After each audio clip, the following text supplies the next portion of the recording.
Hello, my name is Jessica Headley, and I am currently enrolled in the master's degree program for family nurse practitioner at Franklin.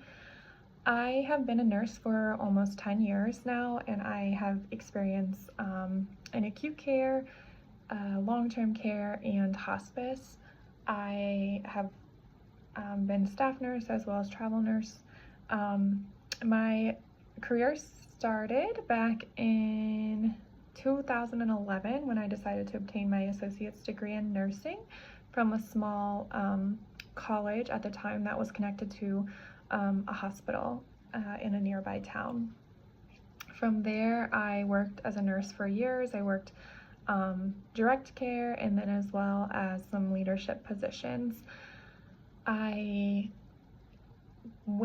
decided to go back to school about 2 years ago almost and obtain my bachelor's through Franklin, their bridge program into their master's FNP program.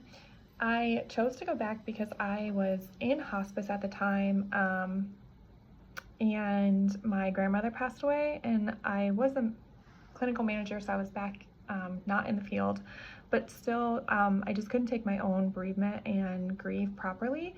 So I had to step away from that career, and I thought I would be there for the rest of my life. So I started just doing a lot of just prayer and just kind of deciding, what's next for me since hospice isn't. And that's when I just really felt called, and just it was just placed on my heart that I needed to go back for my nurse practitioner degree, and that was the next step for me. So I was working in acute care, and I went back for my nurse practitioner degree, and now I am back in hospice, back in a leadership position with hospice, but I took that time to heal, and I am in the process of completing the program, and I am so far in, I'm not gonna stop or switch to leadership, but I'm gonna be able to use my degree in hospice and be a palliative NP and do some of those face-to-faces that are needed and required and things. So I'm still gonna be a part of the same team I am now, so I'm really, really excited for that. In hospice, we don't do a lot of labs or diagnostics, but in acute care, you do, obviously. So I have done a lot of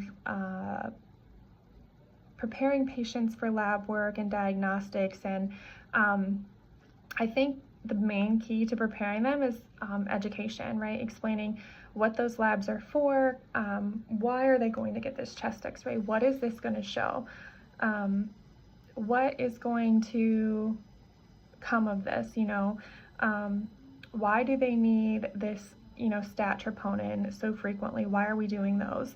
So I think that in preparing my patients, if I'm not physically drawing the labs and preparing them physically, being able to explain to them why they need those labs, and then what kind of will be the route, the typical route of depending on the result of that test. So yeah, that's me.